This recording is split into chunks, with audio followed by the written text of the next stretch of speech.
Bom dia a todos os presentes. Mais um dia da semana nova para todo mundo, né? A gente está começando aqui o dia hoje com uma pessoa que eu acho que vai trazer bastante riqueza de informação para vocês, uma pessoa que traz um currículo vasto de experiência no mercado de ações brasileiros.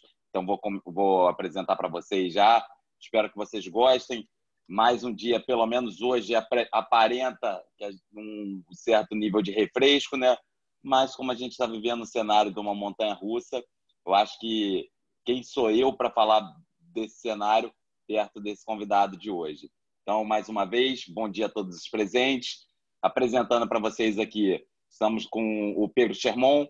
O Pedro é sócio fundador da Leblon Equities. A Leblon é uma asset 100% focado em ações no Brasil. Então, assim, quem tem um conhecimento de causa nato para poder falar sobre isso.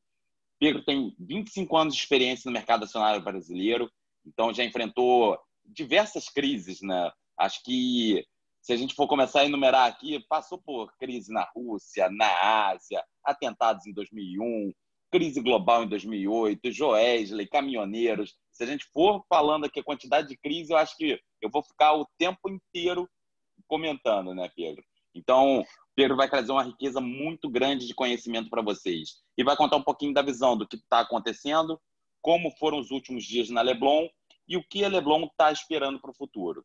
Então, passo a palavra aí para você, Pedro. Muito obrigado pela presença. É contigo. Bom dia, Marcel. Obrigado pela apresentação. Bom dia a todos. Queria, antes de mais nada, agradecer a todos vocês da Invest Smart por essa oportunidade de estar falando aí com os clientes, com os investidores, nesse momento difícil que o mercado está passando.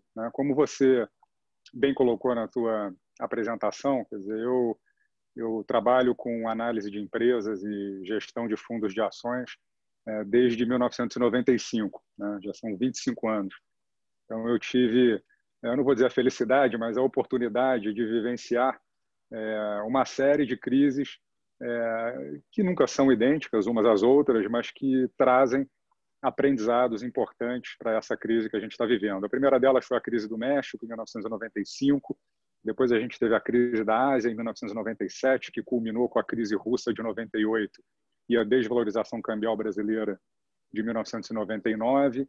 Em 2001, o ataque às Torres Gêmeas. Em 2002, a eleição do Lula e todo o medo e o pânico que precedeu a eleição do Lula no ano de 2002. Em 2008, a crise do subprime. Em 2016, a crise política que culminou com o impeachment da Dilma. E agora, essa crise que teve como catalisador a disseminação do coronavírus e como acréscimo de volatilidade, a crise entre os produtores de petróleo, que culminou com a decisão unilateral da Arábia Saudita de aumentar a produção e praticar preços muito abaixo dos preços que vinham sendo praticados até coisa de 2 meses atrás. E, Marcelo, eu acho que o grande aprendizado dessas crises todas é que nós, gestores e os investidores, a gente não pode jamais se esquecer dos 3 pilares básicos que qualquer investidor precisa respeitar para ser bem-sucedido no longo prazo. E esses pilares são bastante simples na teoria, mas na prática não tão fáceis assim de serem implementados, que são a racionalidade, a disciplina e a paciência. Quer dizer, a racionalidade para, num momento como esse, quer dizer, não agir conforme o nosso estômago manda que nós façamos nossas movimentações. Quer dizer, revisitar todos aqueles fundamentos que te levaram inicialmente a fazer um investimento em ações, não só os fundamentos do mercado de ações brasileiro, como os fundamentos seus como investidor. Né? Será que eu aloquei a parcela correta do meu patrimônio a essa classe de ativos que eventualmente apresenta volatilidade, como a gente está vendo atualmente? Quer dizer, eu vou precisar desse recurso nos próximos 3, 5 anos, porque se eu for precisar desse recurso, ou se tiver a possibilidade de precisar desse recurso, o mercado de ações não é o lugar mais indicado. E lembrar do que nos fez acreditar que o mercado de ações brasileiro é uma excelente alternativa de investimentos no longo prazo. E vamos dar uma lembrada nesses fundamentos que, na sua maioria, permanecem bastante presentes ainda hoje, apesar dessa crise. Quer dizer, o primeiro deles é que o Brasil ele se encontra num contraciclo da atividade econômica quando a gente compara com as economias desenvolvidas. Os Estados Unidos, a Europa e grande parte do mundo desenvolvido vem num processo de crescimento coordenado já há mais de 10 anos. Todos os mercados de ações globais sobem e têm boas performances há mais de 10 anos. E já existiam sinais claros de exaustão, né, de ciclo econômico e de início de desaceleração global. Ao passo que o Brasil está num momento completamente diferente do ciclo econômico. Nós vivenciamos a maior recessão da nossa história, ali no período de 2013 a 2016, quando o nosso PIB, em termos acumulados, contraiu mais de 8%. A produção industrial brasileira, nesse mesmo período, contraiu mais de 15%. Isso levou à criação de uma ociosidade muito grande, tanto na indústria brasileira, que hoje trabalha com uma utilização de capacidade muito baixa, quanto no emprego também, porque a gente atingiu níveis de desemprego dos mais altos da série histórica. Desemprego elevado e baixa utilização de capacidade nos fazem acreditar que não existem pressões inflacionárias no Brasil num horizonte de tempo visível, aí, de 2, 3 anos pelo menos, o que vai permitir que o Banco Central continue a praticar taxas de juros muito baixas, extremamente baixas para padrões históricos e até porque a gente acredita que no longo prazo vai ser a taxa de juros no Brasil. Hoje a gente já está num nível aí de taxa de juros real próxima a zero, quiçá ligeiramente negativa.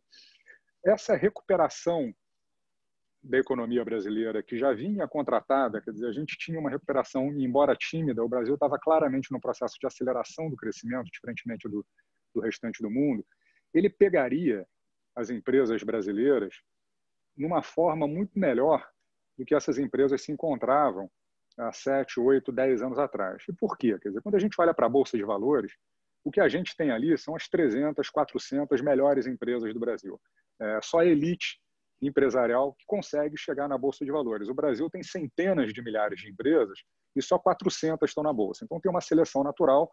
Quem está na Bolsa, em geral, é líder setorial, é uma empresa bem gerida, em geral, né? Você tem ali as melhores empresas. E essas boas empresas, Marcelo, elas não ficam paradas quando uma crise vem e as atinge, né? Quer dizer, você teve queda de PIB, queda de produção industrial, e as boas empresas fizeram o quê? Elas se ajustaram a esse momento de crise. Então, aumentaram a sua produtividade, fecharam plantas e lojas ineficientes, melhoraram processos, algumas reduziram o quadro de pessoal, outras melhoraram o quadro de pessoal.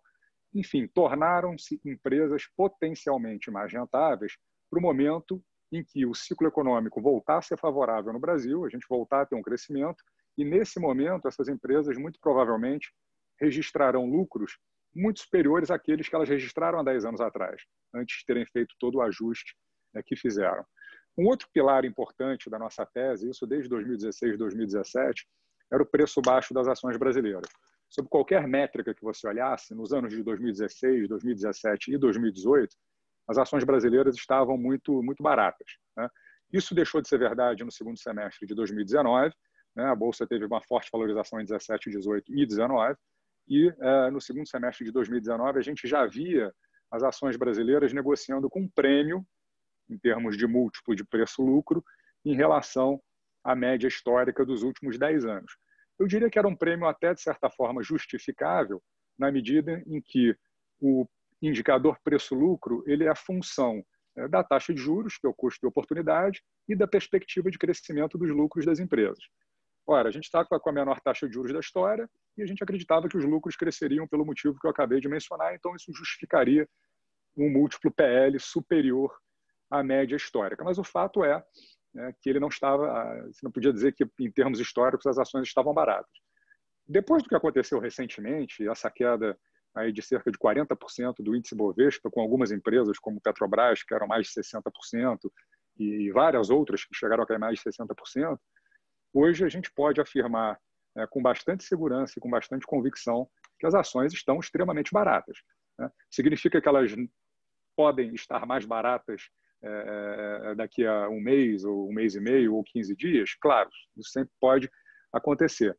Mas numa perspectiva de mais longo prazo, quer dizer, o preço que você estaria investindo nas ações hoje é um preço que dá uma margem de segurança muito grande, né? O mercado de ações, eu costumo dizer que ele é como se fosse uma caixa de ressonância ultra potente, né? Que ressoa o sentimento prevalecente no momento, né? Se está todo mundo eufórico e otimista, como a gente estava ali no final de 2019, 2020, o mercado de ações ele vai refletir um pouco isso nos preços. A situação do dia de hoje é uma situação de pânico, né? As pessoas não estão nem só preocupadas em perder o seu patrimônio, estão preocupadas em perder a vida em função da disseminação do coronavírus. Então, o mercado de capitais, ele evidentemente que ele, como caixa de ressonância que ele amplifica esse pânico e isso se reflete no preço das ações. A nossa visão é que, em que pese a gravidade da situação, quer dizer, felizmente, nos parece ser uma crise cujos fundamentos são conjunturais e passageiros, né? O vírus ele tem o seu ciclo, quer dizer, a gente já pode observar uma queda importantíssima nos casos na China, onde tudo começou e o ciclo está num estágio mais avançado. A gente está vendo o que está acontecendo com a Itália agora, que está num pico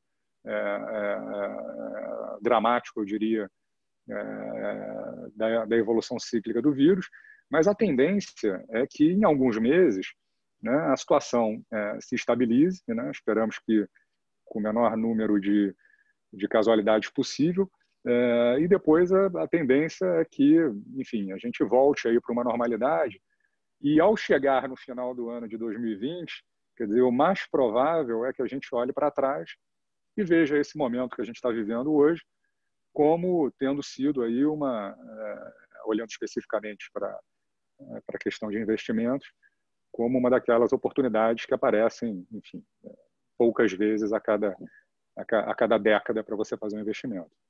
Uma das únicas da vida, digamos assim, né, Pedro? Exatamente. Enfim, não é toda hora que você tem empresas como Banco do Brasil negociando a menos de 4 vezes o lucro projetado. Você tem uma Vale, que a gente nem tem no portfólio, mas sem dúvida está negociando muito barato, aí a 3 vezes o EBITDA projetado.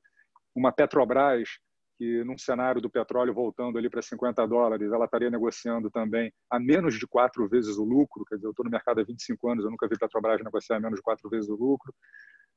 São níveis de avaliação que não se sustentam num cenário um pouco mais normal, que evidentemente não é o cenário que a gente está vivendo agora, né? Mas, assim como na vida, no mercado, nada é permanente. Então, e nessas horas a gente tende a considerar que o momento presente, o curto prazo, é o que vai prevalecer nos próximos vários anos e nunca é assim, né? Sim, sim. E, Pedro, nesse ponto que você tocou agora, quanto à questão do prazo também, eu acho que é bem legal a gente comentar sobre, porque acho que passa um pouco sobre a questão comportamental do investidor brasileiro, principalmente, né? A gente sempre teve muito hábito de achar que o resultado tem que ser para ontem.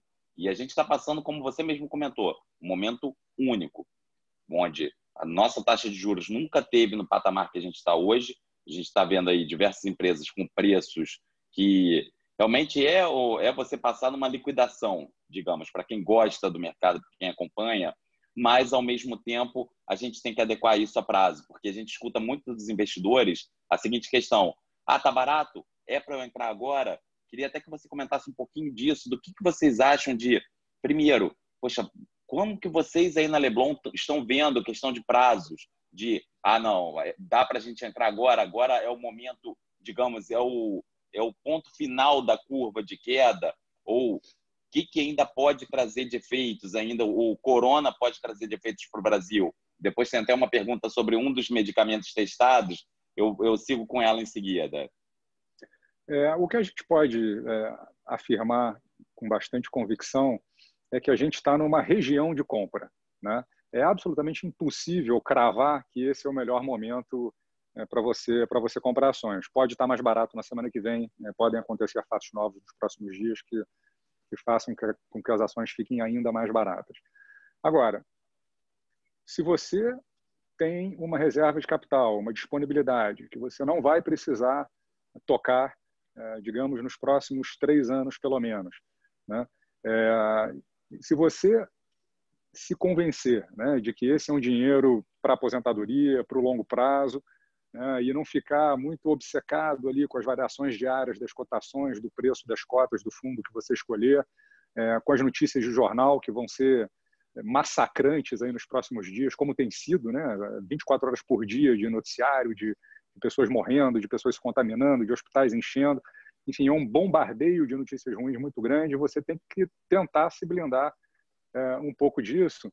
Eu não tenho dúvida que é um bom momento, né? Como ninguém é capaz de acertar o momento ideal, eu sempre recomendo que você entre paulatinamente. Então, investe um pouquinho hoje, investe um pouquinho amanhã, investe outro pouquinho na semana que vem, quer dizer, daquele dinheiro que você separou para fazer uma alocação de longo prazo, e o momento efetivamente é agora, não era 2, 3 meses atrás. Quer dizer, você tem até um dos axiomas de Zurique, que é um livrinho curto, mas interessante assim para quem gosta de mercado de ações, é aquela máxima do compre ao som dos canhões e venda ao som dos violinos. Quer dizer, a gente está no meio da histeria máxima e sem dúvida, para quem pode fazer uma alocação, que tem uma reserva para isso e que não vai precisar nos próximos 3 anos, esse momento é sem dúvida muito bom. Em relação à curva de disseminação do vírus e quando a gente deve ver alguma melhora, de novo, acho que a gente não é especialista e tem poucos especialistas. O que a gente tem feito é observado o que está acontecendo no mundo, em países onde o surto iniciou mais precocemente, em países que reagiram de maneira mais assertiva, em países que demoraram um pouco para reagir, como foi o caso da Itália. Tem me surpreendido, inclusive, a mobilização aqui no Brasil. Eu acho que grande parte das pessoas que têm condições já está trabalhando de casa, quer dizer, o fluxo nas ruas é visivelmente uma fração do que seria em dias normais. Quer dizer, a gente tem essa experiência ruim da Itália sendo mostrada o tempo todo. Isso tem o potencial de conscientizar, né? Mas mesmo que a gente não seja capaz de evitar um ciclo mais desfavorável, como foi no caso da Itália, acho que a tendência é que em alguns meses, diria uns 6 meses pelo menos, você já tenha uma calma maior ali nos mercados e uma volatilidade muito menor do que a gente enxerga hoje. Não significa que o problema vai estar resolvido, porque tem um ciclo relativamente lento até que a vacina seja encontrada e que seja produzido em massa e que as pessoas sejam imunizadas. Então, não é um problema do qual a gente vai se livrar nos próximos 1, 2 meses, né? A gente vai conviver com ele provavelmente aí até o final do ano, mas os mercados eles sempre antecipam, né? E eles tendem a reagir muito positivamente quando a luz no fim do túnel estiver mais clara. O que seria a luz no fim do túnel? Quer dizer, uma vacina identificada, um remédio claramente identificado ali como coibidor, os países que tiveram o ciclo iniciado anteriormente entrando numa fase descendente, como o caso da Itália. Eu acho que à medida em que a gente começar a ter e receber essas notícias, e muito provavelmente elas virão, a tendência é que a volatilidade se reduza bruscamente dos níveis atuais. Pois é, eu acho que esse ponto que você citou também é legal, porque tem bastante gente, bastante cliente até que procura os assessores muitas vezes nessa hora e costuma dizer: não, mas eu sempre escutei que é no momento de crise assim que os caras bons ganham dinheiro. E eu acho que você citou agora uma questão que é importante também de todo brasileiro começar a entender, né? Porque o mercado de ações é relativamente novo para o brasileiro, mas essa questão de que o caos, esse momento de pânico é a hora de se mexer, mas o momento de incerteza é o principal momento que você tem que manter, primeiro ponto, a calma, né? Como você colocou, e até como você citou também os axiomas de Zurique, eu costumo sempre comentar também em alguns casos o seguinte: a gente tem que saber também a hora que a gente já ganhou demais e a gente tem que saber a hora que já perdeu o suficiente e não ficar acreditando que vai voltar agora. Porque eu acho que isso acaba impulsionando bastante também o brasileiro nas decisões, né, Pedro? E aproveitando esse ponto que você comentou, veio até uma primeira pergunta aqui do Rogério sobre a questão dos testes, né? O Rogério, que comentou que trabalha com prospecção de tecnologia, comentando aqui sobre os testes, primeiro da cloroquina e depois da hidroxicloroquina. Como você bem comentou, Pedro, que não é especialista na área, eu acho que isso acaba ficando muito mais na mão, principalmente de especialistas da área de saúde até, mas o que você acredita, assim como você citou aqui, acho que uns 6 meses, mas você acredita numa possível reação imediata do mercado, principalmente brasileiro, caso venha a ser descoberta alguma medicação, alguma vacina para isso? Você acredita num boom imediato ou acha que também tem outros efeitos, como, por exemplo, a nossa guerra entre o presidente e o Congresso também fazem efeito no preço das ações no Brasil? O que você acha desse fator medicamento para uma aceleração mais rápida da Bolsa Brasileira, Pedro? O mercado ele sempre antecipa os fatos, né? Na medida em que for encontrada uma solução definitiva de como debelar o vírus e como tratá-lo, a tendência é que o mercado antecipe e a gente vai muito provavelmente nesse momento, tudo mais constante, né? Observar uma correção forte para cima. Essa é a minha expectativa. E essa correção ela vem antes da solução efetiva do problema. De novo, o mercado de ações ele antecipa os fatos. Então, na medida em que for constatado a existência de uma vacina ou de uma medicação capaz de debelar o avanço da doença, imediatamente o mercado vai reprecificar o que foi precificado para baixo nesse momento, e esse movimento ele tende a ser de magnitude, se não parecida, proporcional ao da queda, né? Em geral, quando você tem essas quedas muito bruscas, as correções para cima também são de magnitudes significativas. Depois disso, quer dizer, o que vai acontecer? Aí é a função dos fundamentos. Quer dizer, eu falava no início da minha apresentação sobre os bons fundamentos brasileiros que nos permitiriam aí recuperar a nossa trajetória de aceleração de crescimento, que já vinha, embora de maneira tímida, mas já vinha sendo observada até antes da crise recente estourar. E quais eram os riscos para essa nossa visão de longo prazo para o Brasil? Quer dizer, o primeiro risco era justamente o risco de uma desaceleração da economia global, mas isso, olhando em retrospecto, nunca nos preocupou tanto. E por que nunca nos preocupou tanto? Primeiro que era um fato que isso ia acontecer, quer dizer, nenhuma economia no mundo consegue crescer por mais de 10 anos como aconteceu recentemente, as bolsas nunca sobem para sempre, em algum momento a gente teria uma desaceleração e uma correção. Mas a gente enxergava 2 mitigadores muito importantes que tenderiam a proteger o Brasil nesse momento. O primeiro mitigador é a questão do nosso ciclo econômico estar descasado do ciclo global e da economia brasileira ser uma economia muito fechada, né? A nossa corrente de comércio como percentual do PIB, quer dizer, exportações mais importações dividido pelo PIB, é uma relação muito baixa, entre as menores do mundo, o que faz com que a dinâmica do nosso mercado interno seja muito mais importante para a performance da nossa economia do que como o mundo está performando. Então, a gente teria ali um mitigador para esse risco vindo da questão da irrelevância do Brasil no comércio internacional. E um segundo mitigador seria o fato do Brasil hoje, principalmente a categoria ações, ser algo extremamente irrelevante no portfólio dos investidores estrangeiros. Para você ter uma ideia, a gente estima que hoje cerca de 0,4% dos portfólios dos investidores estrangeiros esteja investido em ações brasileiras. Esse número já foi de 2% em 2010. Quer dizer, hoje é uma fração de 20% do que já foi em 2010 e um número absolutamente irrelevante para um país que tem fundamentos melhorando, ao mesmo tempo que o mundo está piorando.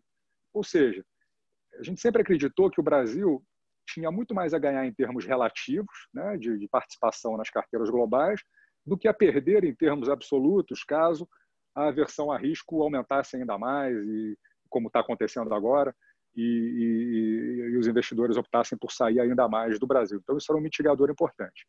A crise do coronavírus veio para precipitar esse risco, essa desaceleração, e num primeiro momento isso também é bastante comum em crises, quer dizer, tudo cai junto, né? País com fundamento bom, país com fundamento ruim, ação de empresa boa, ação de empresa ruim. Na hora do pânico, todo mundo vende tudo cai de maneira desordenada. Num segundo momento, você começa a ver uma dispersão de performance maior, né? Porque toda crise você tem ganhadores e vencedores, as pessoas voltam a olhar para o seu portfólio, serenamente realocam o que tem que realocar.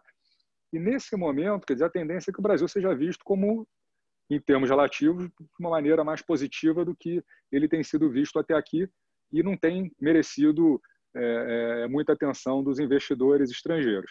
Isso leva para o segundo risco que você tocou, quer dizer, será que nós vamos ser capazes, efetivamente, de desacoplar da economia mundial, dado o histórico recente de total falta de coordenação entre governo, Câmara de Deputados e todas as questões políticas e declarações desencontradas? Né? Essa é uma dúvida importante, um risco importante a ser monitorado. Né? O Brasil tem uma grande oportunidade de desacoplar da economia mundial pela frente, mas como o falecido Roberto Campos dizia, quer dizer, o Brasil não perde uma oportunidade de perder uma grande oportunidade. Então, eu espero que isso não se repita, né? e que a gente consiga um mínimo de coordenação para navegar bem aí nas próximas semanas e nos próximos meses. Um alento é o fato de que, historicamente também, essa coordenação entre executivo e legislativo em momentos de crise aguda, no Brasil, ela aconteceu. Né? Então, a gente olha desde a da época do Plano Collor até a desvalorização cambial brasileira, a quantidade de medidas impopulares que foram aprovadas, né, nesses momentos de crise aguda é muito grande. Então, é algo a ser monitorado, sem dúvida, e eu diria que o próximo risco a ser monitorado é esse. Né? Sim, sim. Então, você acredita até que pode ser uma boa oportunidade digamos, dos nossos políticos se mexerem agora para colocar em pauta algumas questões que talvez não sejam tão populares e que, por exemplo, muita gente fala até sobre a reforma administrativa e tudo, como mexer com uma certa parte da população que não gostaria, que seria completamente impopular. Você acha que pode ser uma grande oportunidade de fazer isso, então, né? Eu acho que sim. O meu avô já dizia que a necessidade é que faz o sapo pular. Né? Então, quando está tudo normal, quando está tudo muito normal e muito calmo, quer dizer, os incentivos são menores. Quando a gente está vivendo uma crise da magnitude da que a gente está vivendo atualmente, a probabilidade de coordenação ela aumenta. Sim, sim. Até eu acho que isso responde um pouco da pergunta do Leonardo aqui, que seria qual o dever de casa que o Brasil precisa aumentar sua relevância, que o Brasil precisa fazer para aumentar sua relevância nos portfólios globais. E até colocando um pouco, Pedro, esses dias eu escutei também uma pessoa que trabalhou bastante tempo nos bancos europeus e comentou o seguinte: olha, o europeu não está só ligando, o mundo não está só ligando juntando agora a conjuntura de que hoje a gente escuta bastante que o gringo foi saindo da Bolsa Brasileira. E essa pessoa comentou ao longo da última semana que o gringo ele aguarda muito também resultados fixos do Brasil. Isso inclui um pouco a questão do PIB também, que acabou que a gente, ao longo de 2019, a gente começou o ano com uma expectativa muito boa. Eu acho que acabou que a parte política influenciou bastante, a demora talvez em colocar para frente alguns planos. E agora, com essa perspectiva de PIB para Brasil 2020, você acredita que essa massa internacional pode começar a se mexer? Porque até eu estou comentando isso, Pedro, acho que você passou bastante por isso em 2008, onde o Brasil acabou se favorecendo bastante com as commodities, né? Você vê algum fundamento assim forte para o Brasil conseguir uma aceleração boa, já que essa crise é global? É um bom ponto. Acho que o importante aqui é a gente falar em termos relativos. Eu acho que dificilmente o mundo inteiro escapa de uma recessão esse ano. A gente vai ter recessão nos Estados Unidos, a gente vai ter recessão na Europa, e existe uma possibilidade muito significativa da gente ter PIB negativo no Brasil esse ano. Né? Eu acho que o ponto a ser monitorado é se, em termos relativos, a gente vai conseguir performar melhor do que o restante do mundo, e a gente tem toda a condição para isso, porque a gente tem aqui várias possibilidades de impulso que o mundo hoje tem dificuldade. O mundo estava com pleno emprego, estava com utilização de capacidade nas máximas, e o Brasil está meio que na contramão desse movimento. Isso não significa que mesmo que a gente performe bem em termos relativos, que virá uma enxurrada de dinheiro estrangeiro para cá no momento onde você tem recessão no mundo inteiro. Né? Voltando àquele ponto, quer dizer, quando você tem um aumento de aversão a risco, é natural que a alocação a ativos de risco no mundo como um todo diminua um pouco. Né? Mas digamos que e isso é importante. Quer dizer, se o Brasil sai de 0,4% dos portfólios globais para 1%, por exemplo, a gente multiplicaria por 2,5 a quantidade de dinheiro aqui. Isso mais do que compensaria uma redução global do apetite a risco, digamos, de 20% ou 30%. Então, mesmo que o bolo de dinheiro para ações diminua 20%, 30%, se a gente conseguir ganhar em termos relativos, a gente mitigaria esse efeito, né? Mas é de se esperar que, ao longo desse ano, a gente tenha uma diminuição na alocação para ativos de risco de maneira global, em função dessa performance muito ruim que a gente vai ter nas economias em 2020. Perfeito, Pedro. Até aproveitando aqui dois ganchos, aproveitar duas perguntas aqui ao mesmo tempo. Uma pergunta até do Douglas, né? Por que nenhum analista nunca recomenda vender? O pouco que aplica em renda variável parece uma sanfona. 2 a 3 anos para subir e 2 a 3 semanas para derreter. E vou juntar esse ponto aqui do Douglas, Pedro, com a Yasmin, que comentou. Em relação a investimentos, melhor não fazer nada? Já perdi 1/5 do meu dinheiro. Como é que você tem feito aí, como a Leblon tem feito de estratégia com os clientes para poder passar esse momento assim, Pedro? Eu vou usar uma frase também de alguém mais sábio do que eu para me ajudar nessa hora. Quer dizer, o Warren Buffett costuma dizer que o prazo dos investimentos que ele faz é para sempre, né? Então, ele acredita que se você encontra uma boa empresa, né, capaz de gerar resultados crescentes ao longo dos anos e das décadas e de reinvestir bem o dinheiro que gera com a sua atividade, quer dizer, não existe investimento melhor do que esse. A contrapartida é que as ações dessas empresas elas são negociadas diariamente no mercado acionário, que, como eu falei, é uma caixa de ressonância das emoções que prevalecem naquele momento, e você tem que estar preparado para ver as ações das empresas que você escolheu, que você gosta, que são boas empresas, eventualmente caindo 40% num determinado momento, 30% em outro. Quer dizer, o próprio Warren Buffett, que sem dúvida é o investidor mais bem-sucedido do mundo, com 60 anos de histórico de rentabilidade, ali superior a 15% ao ano, desde o início lá do fundo dele. Quer dizer, ele teve vários anos na história de quedas de 20%, de 15%. Quer dizer, é absolutamente impossível você conseguir um retorno elevado, um retorno de 15% a 20% ao ano, que é parecido com o retorno da Leblon desde o início, lá em 2008 até o fechamento de fevereiro, sem ter e experimentar momentos como esse. O momento de vender uma ação e uma empresa, na nossa visão, quer dizer, não é quando a perspectiva macro piora, o preço cai, é quando o preço da ação chega no valor da empresa. Então, uma empresa, quer dizer, é como sei lá, o teu apartamento, né? Quer dizer, então você sabe ali que o teu apartamento que você mora vale, por hipótese, vamos colocar ali R$1 milhão, né? Vamos assumir que o seu apartamento fosse negociado em bolsa, frações do seu apartamento fossem negociadas em bolsa. Provavelmente, no dia de hoje, o teu apartamento está sendo negociado em bolsa R$500 mil, né? Porque os preços relativos caem, tudo se ajustaria. Você venderia teu apartamento por R$500 mil só porque na bolsa ele está sendo negociado a R$500 mil? Você não venderia de jeito nenhum. Provavelmente você compraria um pouco mais do apartamento do vizinho se ele estivesse negociando a R$500 mil. E por que isso? Porque você conhece aquele ativo, você sabe que o valor justo dele não é R$500 mil, é R$1 milhão. Então você vê aquele R$500 mil ali da bolsa como uma oportunidade de compra, não um motivo para ficar desesperado, né? E as pessoas têm uma dificuldade de transportar esse raciocínio para as empresas, mas é absolutamente a mesma coisa, né? É absolutamente a mesma coisa. Então, a hora de você vender uma ação é quando esse mercado estiver muito animado e estiver negociando o teu apartamento a R$1,5 milhão. Aí você vai lá e vende, né? E vai procurar uma outra oportunidade, né? Questões de apego sentimental à parte que envolvem ali o teu apartamento, mas em termos racionais é isso que você deveria fazer, né? E no caso de gestão de um portfólio de ações é o que a gente faz. Recentemente, nessa crise, o que nós fizemos, né? A gente vinha com uma posição em caixa um pouco acima do que a gente opera normalmente. Ali no mês de janeiro, a gente chegou próximo a 15% do fundo em caixa, em função ali de estar um pouco mais difícil, efetivamente, de achar boas oportunidades a preços bons para se investir.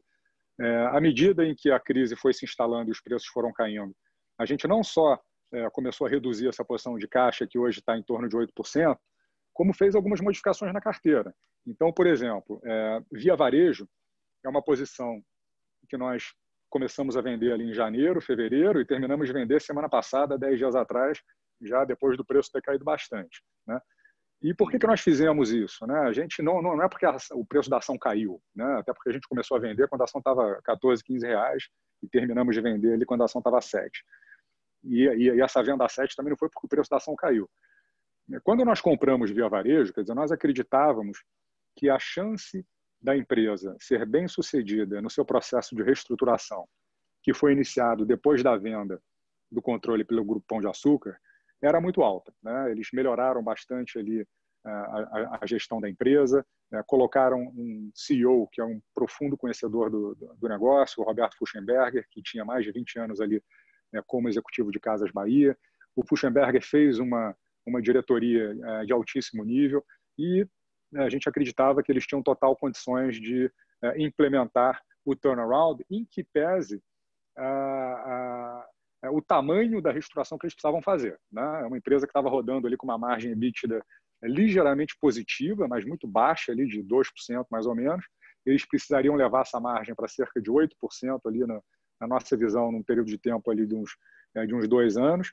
A estrutura de balanço da empresa não era mais sólida possível, então a gente gosta de olhar o conceito de endividamento de maneira mais ampla, incluindo os recebíveis de cartão de crédito que as empresas descontam, e quando a gente olhava o endividamento, a gente via uma dívida líquida sobre o EBITDA superior a 3 vezes, o que também era algo navegável num cenário de normalidade, então a gente foi lá e fez o investimento. Com a crise, a gente vai ter 6 meses dificílimos para o varejo, né? E via varejo ainda tem muito mais loja física do que e-commerce, então as vendas vão despencar, isso não tenho a menor dúvida que vai acontecer. Esse problema com as vendas vai colocar uma pressão grande no balanço da empresa e dificultar muito o turnaround. É impossível eles conseguirem fazer? Não, não é impossível, né? Mas o risco aumentou bastante. E, em função disso, a gente foi lá e vendeu essas ações. E trocamos por empresas que têm um potencial de valorização muito grande com um risco muito menor, como é o caso do Banco do Brasil, que está negociando hoje a menos de 4 vezes o lucro projetado, né? Alguém pode até dizer que tem um risco do banco ser usado um pouquinho para dar crédito, para ajudar algumas empresas nesse momento. Mesmo levando isso em consideração, a ação está extremamente barata atualmente. Compramos mais B3 também, que é uma das pouquíssimas empresas que está se beneficiando desse caos todo, porque os volumes negociados explodiram. Então, além da gente gostar muito no longo prazo da empresa, no curto prazo ela vai ter resultados excepcionais com essa expansão de volume que a gente está observando. Perfeito, Pedro. Acho que com isso até você começou a responder. Se quiser complementar alguma coisa, uma pergunta do Felipe Santana aqui. Se possível, comentar um pouco sobre as predileções do fundo, tanto em setores como em empresas específicas. Alguma mais assim, Pedro? Que acabou que você já passou boa parte da resposta, né? Hoje, quer dizer, a gente aproveitou a queda recente para aumentar significativamente a nossa posição em Banco do Brasil, em B3, em Rumo Logística, ali na faixa de 13, 14 reais. Essa é uma empresa que vai ser pouco impactada pelo que está acontecendo, tem uma posição competitiva fantástica. BR Foods também, quer dizer, acho que as pessoas mais do que nunca vão continuar se alimentando.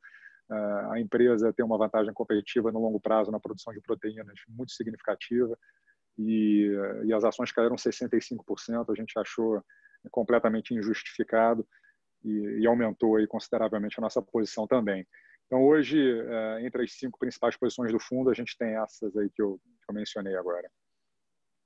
A gente olha muito mais, que outra questão importante, a gente olha muito mais ali no nível da empresa do que no nível setorial, né? Setorialmente, você tem claramente alguns vencedores e alguns perdedores com essa crise, né? Quer dizer, as empresas aéreas são disparado aí as maiores perdedoras. Acho que o nível de utilização das aeronaves despencou, imagino que esteja hoje com 20%, 30% na melhor das hipóteses, e são empresas que têm uma estrutura de custo fixo muito pesada, empresas em gerais bastante endividadas, então é um setor que sofre muito, agências de viagens, as locadoras de automóvel. Em contrapartida, você tem uma B3 que se beneficia, uma BR Foods que eu acho que passa incólume, uma Ipera, antiga Hipermarcas, que ou passa incólume ou se beneficia marginalmente também, porque acho que a tendência é as pessoas se preocuparem cada vez mais ali com a saúde e ninguém vai deixar de comprar remédio, muito pelo contrário, num cenário como esse. Mas a gente tem que ponderar, quer dizer, além dos impactos óbvios setoriais, quer dizer, o individual de cada empresa e o que aconteceu com o preço da ação também, né? Então, Petrobras é um caso interessante, né? Quer dizer, com o que aconteceu com o preço do petróleo nas últimas semanas, evidentemente que o fundamento da Petrobras piora, né? Quando o petróleo sai de 50 a 55 dólares para 30, o fundamento da Petro piora. Mas nada que, na nossa visão, justifique uma queda de 65% no preço das ações, né? Você teria que supor que esse preço de 25 dólares, 30 dólares, é o preço que vai prevalecer nos próximos 5 anos, para que seja justo precificar a Petrobras a R$11, R$12, que é o que o mercado fez, né? E a gente acha que o cenário mais provável é que esse preço volte ali para um nível de equilíbrio ali em torno de 50 dólares, até porque não interessa para nenhum dos protagonistas dessa crise, Arábia Saudita, Rússia, Estados Unidos, um petróleo no nível atual, né? Então, acho que os incentivos são todos para que a gente tenha um preço de equilíbrio do petróleo mais próximo a 50 dólares. Então, a gente comprou a Petrobras também, em que pese uma análise puramente setorial indicasse o contrário. Perfeito, perfeito, Pedro. Até pontuando aqui, a Priscila Costa perguntou: a partir de hoje é recomendável comprar um pouquinho? Acho que o Pedro até comentou agora há pouco que a gente não dá para acertar, né, Pedro, se é exatamente o momento, mas que se a gente levar em consideração o preço das empresas versus seu valor, é um bom momento sim, né, Pedro? Uhum. A Yasmin comentou aqui que a carteira dela é muito diversificada, mas a impressão que ela tem, inclusive, desde o impeachment da Dilma, é que as rendas fixas rendem mais do que qualquer outro investimento, seja multimercado, fundo de investimento ou ação em si. Acho que talvez, Pedro, você possa comentar um pouco disso também. Acho que você comentou bastante sobre a questão da mudança de cenário que a gente está vivendo hoje, que, Yasmin, até complementando um pouco, a gente viveu até alguns anos atrás, um cenário onde a gente tinha 1% de maneira fácil. Como o Pedro comentou, o Buffett tem uma taxa de retorno em torno de 15 ao ano, 15 a 20, né, Pedro, ao ano, e que isso, se a gente representar para o Brasil, até poucos anos atrás, a gente falava que era praticamente o que você conseguia com investimentos seguros. O cenário mudou completamente, mas eu acho que é importante também, Yasmin, a gente começar a colocar na nossa cabeça a importância da gente levar a inflação também nessa conta. Que não adianta a gente ter uma taxa de juros pagando 14, 14,5 com inflação a 12, 11, porque no final das contas a gente acaba que continua com esse desconto.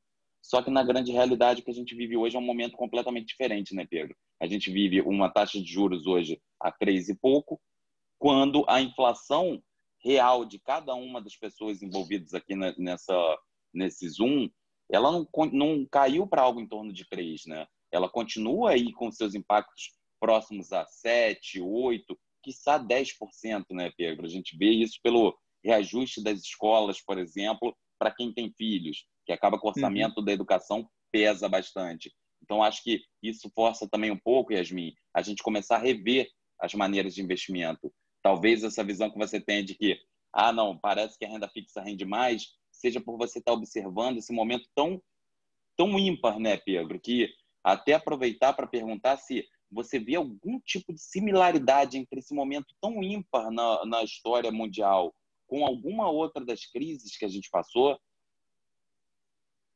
Não, bom questionamento da Yasmin. Quer dizer, eu acho que a renda fixa, você tem uma ampla gama de alternativas de investimento dentro da renda fixa. Quer dizer, a mais tradicional e conservadora, né, seriam os títulos públicos federais pós-fixados de curto prazo, as operações compromissadas, as LFTs.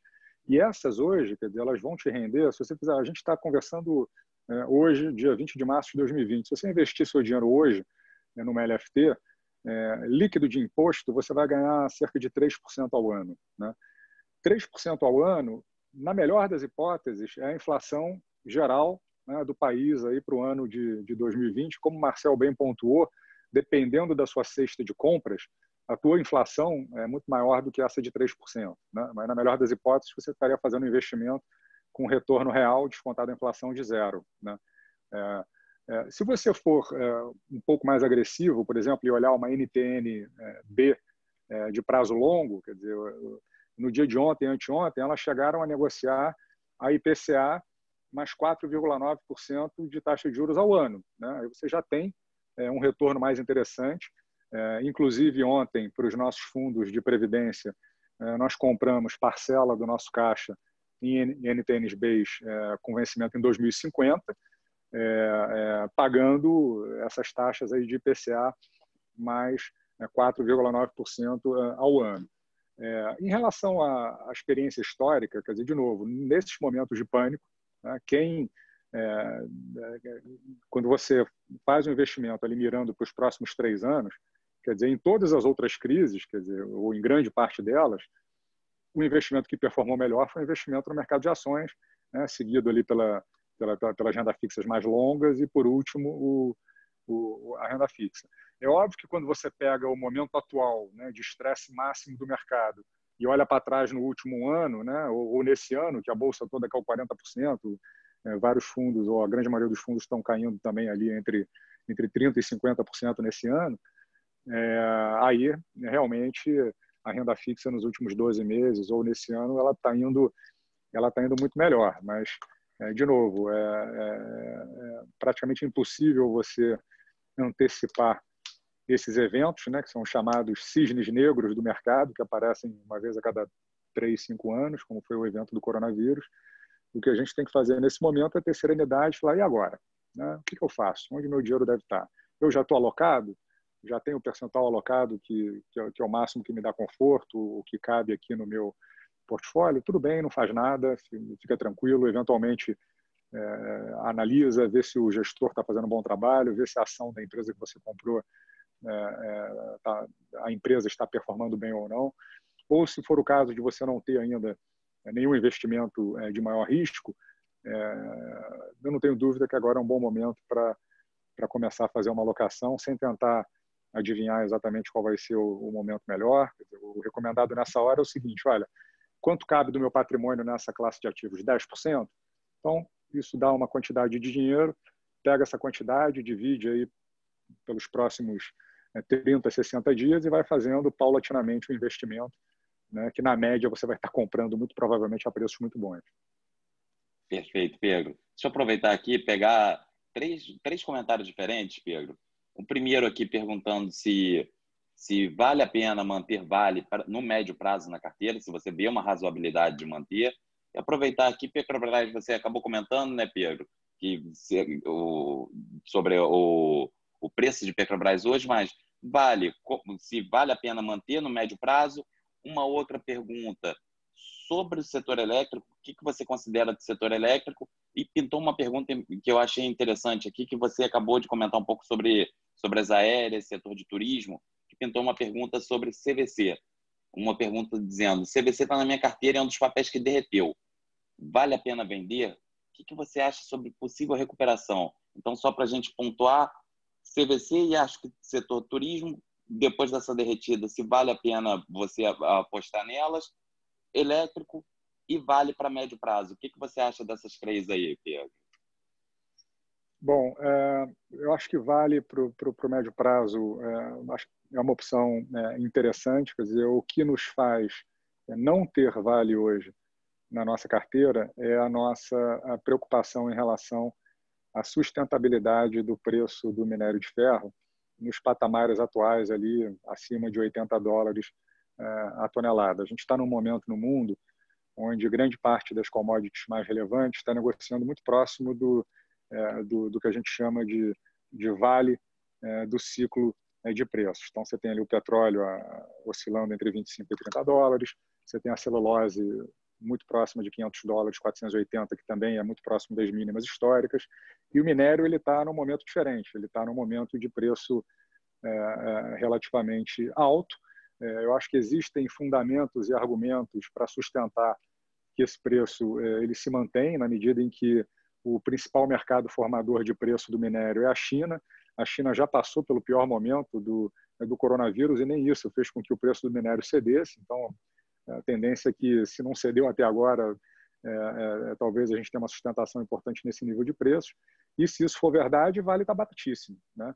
Então, tirando o risco de queda no preço do minério, para o minério nesse patamar de $80, mesmo que ele caia para $70, Vale está negociando num dos menores múltiplos aí da história da empresa. Então, respondendo à pergunta do investidor, eu manteria. No setor elétrico, a gente não tinha nenhum investimento relevante até antes da crise. Na nossa visão, toda a beleza, todo o fundamento positivo do setor já estava refletido no preço das ações, na medida em que a taxa interna de retorno esperada para o investimento nas ações das empresas mais queridas aí do setor, como Equatorial, Energisa, CPFL, era da ordem de inflação mais 3%, inflação mais 4% ao ano. Quer dizer, a gente acha essas empresas excelentes, mas esse retorno é muito baixo para correr risco de ação na nossa visão. E a única ação que a gente tinha na carteira do setor era a Light, né, que é uma ação um pouco mais controversa, na medida em que é um caso de reestruturação, assim como eu mencionei lá Via Varejo, Light também é um caso de reestruturação. A empresa, com uma nova gestão agora depois da saída da CEMIG como acionista controladora, vem fazendo um trabalho muito forte de redução de perdas e redução de custos e despesas operacionais, e que a gente acredita não está refletido no preço da ação atualmente. A gente aproveitou, inclusive, a recente queda para aumentar um pouquinho a nossa posição na Light. E é um setor que vai sofrer menos, né, com essa crise aí dos próximos meses. Então, está todo mundo em casa, está todo mundo com o ar-condicionado ligado, está todo mundo falando mais no telefone.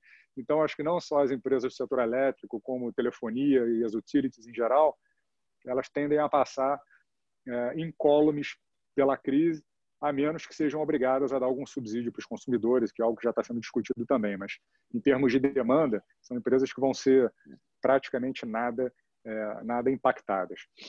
O caso de CVC, quer dizer, é um caso que a gente acompanhou de perto no passado, né? Na época que o Falco ainda era ali o CEO da empresa e estava fazendo todas aquelas aquisições. E a gente sempre teve uma preocupação muito grande ali com o ritmo de crescimento via aquisições da empresa, com as práticas contábeis, e uma preocupação mais de longo prazo também com a competição vindo das empresas puramente online, né? Ela está vivendo hoje uma tempestade perfeita. O preço da ação colapsou mais de 80%.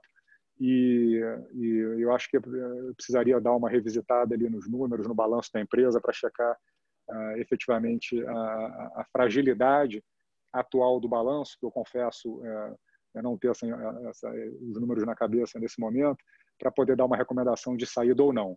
De novo, no caso de Via Varejo, que a gente estava muito próximo, acompanhando de perto, a gente tinha uma visão clara que não era um balanço sólido o suficiente para o aumento no risco e a queda brusca na receita que a empresa vai experimentar.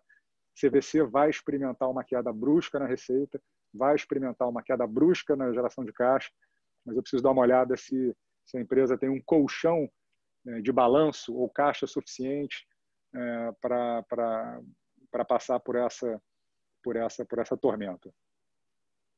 Perfeito, Pietro. Vamos lá, continuar aqui só com duas perguntas que eu acho que foram mais direcionadas a vocês mesmos agora, né? Como a Leblon está lidando. Primeiro, cenário atual é uma ameaça para uma pergunta sobre se o cenário atual é uma ameaça para o acordo entre Boeing e Embraer, até o comentário que está na carteira da Leblon, e uma outra que é saindo das companhias abertas para a economia real. Como o private equity da Leblon está sendo tocado nessa fase? Em relação a Embraer e Boeing, a resposta é sim. O risco efetivamente aumentou. Você tem alguns mitigadores, quer dizer, um é um break-up fee que tem que ser pago pela Boeing caso desista da operação com a Embraer, superior a $500 milhões, o que é muito significativo atualmente, dado o valor de mercado da Embraer. Será a ordem de grandeza de 20% do valor de mercado da Embraer, eventualmente esse break-up fee. Mas a gente ainda acha que o cenário mais provável é que a transação aconteça, dado que é algo bastante estratégico para a Boeing, e quando uma empresa como a Boeing anuncia um movimento como a aquisição ou a parceria com a Embraer, ela está olhando para os próximos 10, 20 anos, né? É evidente que ela vai experimentar uma crise talvez sem precedentes e vai ponderar isso, né? O risco, sem dúvida, aumentou, mas a gente ainda acredita que a possibilidade da transação ocorrer é superior a 50%. Em função desse aumento do risco, a gente optou por não aumentar a nossa posição em Embraer, mesmo com essa queda recente. Perfeito. E sobre a questão do private equity da Leblon, como está sendo tocado nessa fase? O private equity da Leblon hoje são basicamente duas empresas onde a gente já está numa fase final do investimento.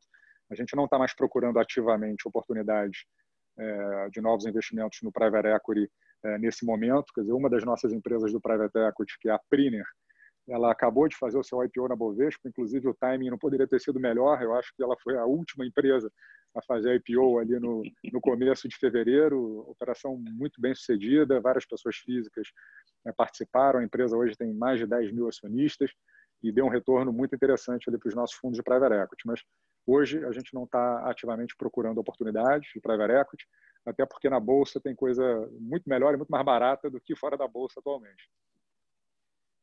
Perfeito, perfeito, Pedro.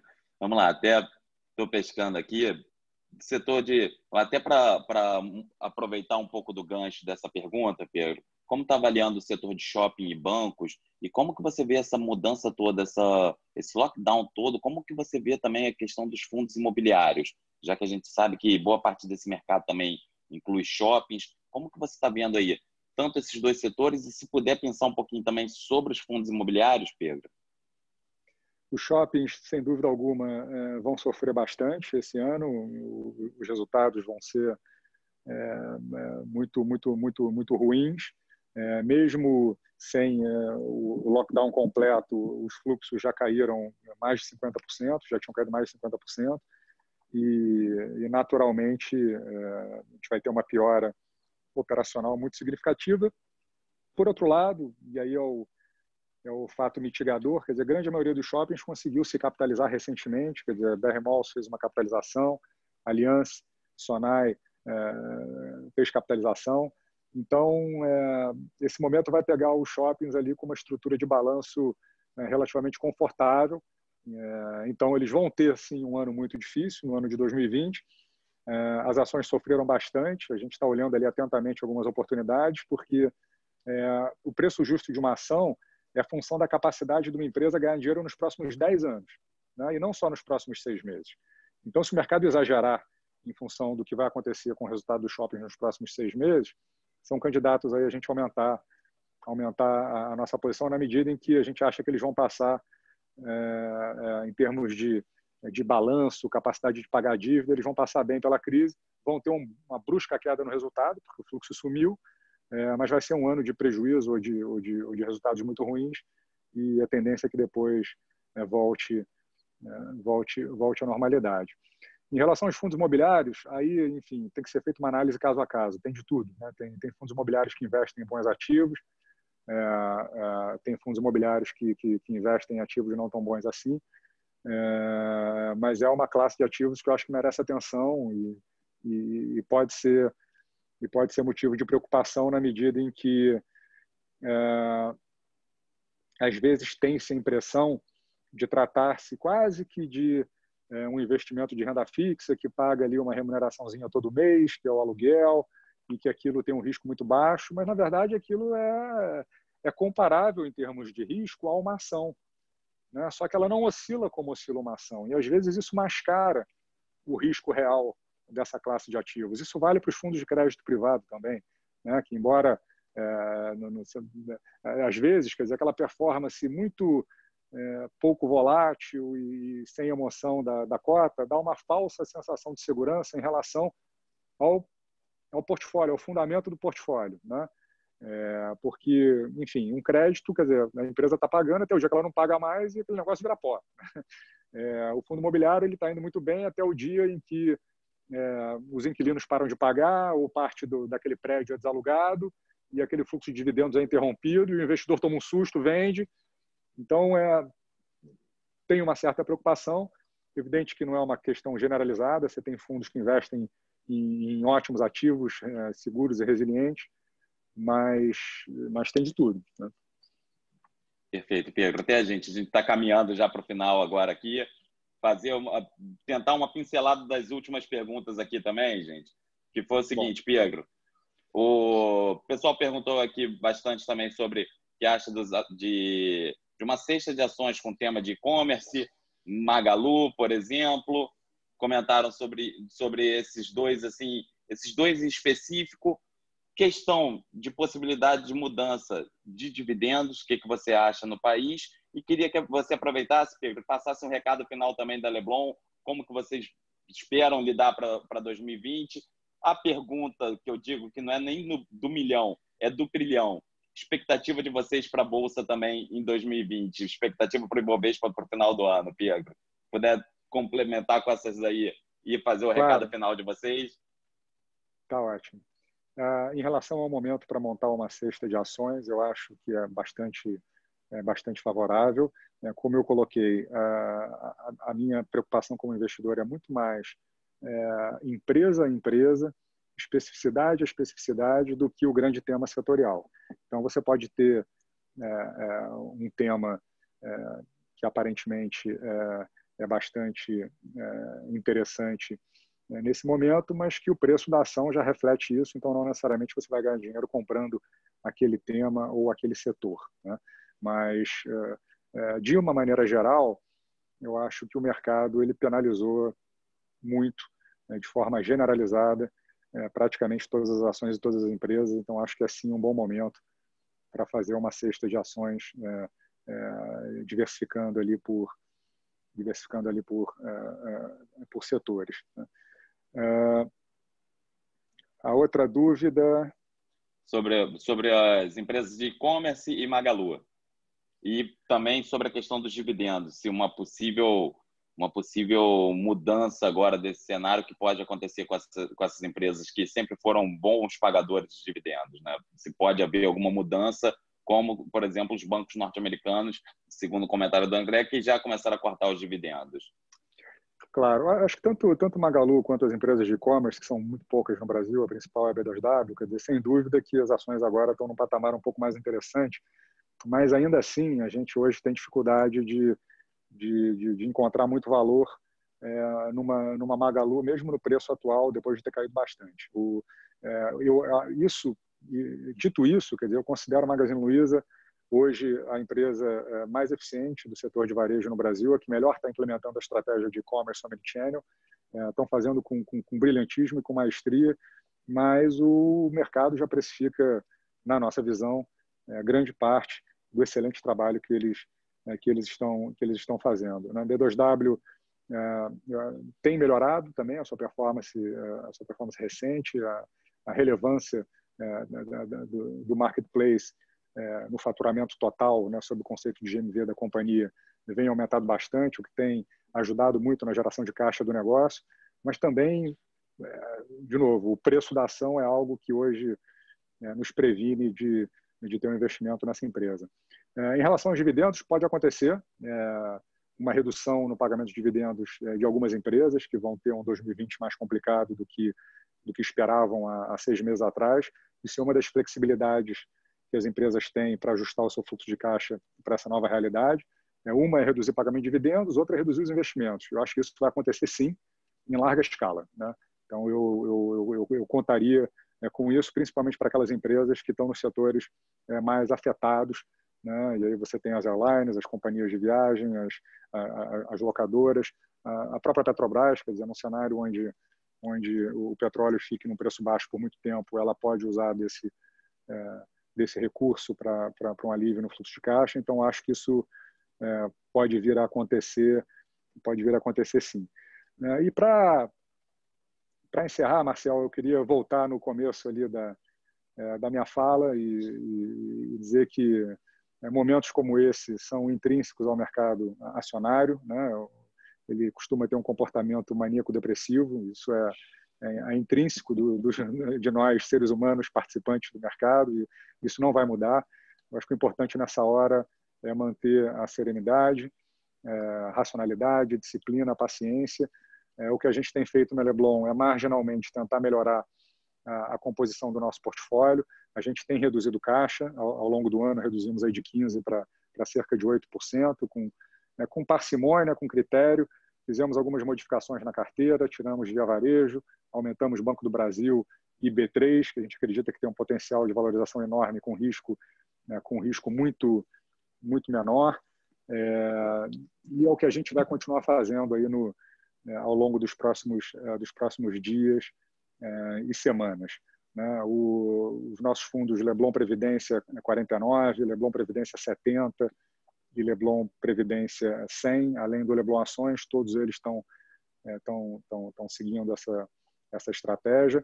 E de novidade, no dia de ontem, né, para os fundos de previdência, tanto para o 49, quanto para o 70, quanto para o Leblon 100, a gente fez um investimento nas NTNs-Bs 2050, que estavam pagando ali uma taxa de IPCA mais 4,9% ao ano, que como alternativa para o investimento da parcela caixa dos fundos de previdência, a gente achou bastante interessante. Então, basicamente é isso, Marcel. Eu queria agradecer muito aí o convite, a oportunidade e sigo aí à disposição para bater esses papos sempre que vocês acharem conveniente. Perfeito, Pietro. Eu que agradeço bastante aí sua presença. Pessoal, a Leblon é uma asset que a gente tem uma parceria muito forte. A gente já está junto com a Leblon há alguns anos, né, Pedro? E aconselho vocês, a quem não conhece ainda, quem já conhece, sabe? Você vê, por exemplo, o Pedro conseguiu voltar no tempo 2 anos agora, né, Pedro? Conseguir achar uma NTN de 2018 de volta aí, 17, 18, né? Então, Exatamente. É uma casa que a gente confia demais para o trabalho com os recursos de vocês. Fiquem à vontade também de procurar direto a equipe da Leblon, procurar algum assessor da InvestSmart para conversar com vocês. Pedro, meu muito obrigado aqui. Acho que foi extremamente válido, que eu acho que o conhecimento é a fonte de riqueza principal para todo brasileiro, né? Obrigado a vocês, Marcel, e bom dia para todos. Um bom dia para todos, gente. Muito obrigado. Tchau, tchau. Tchau, tchau.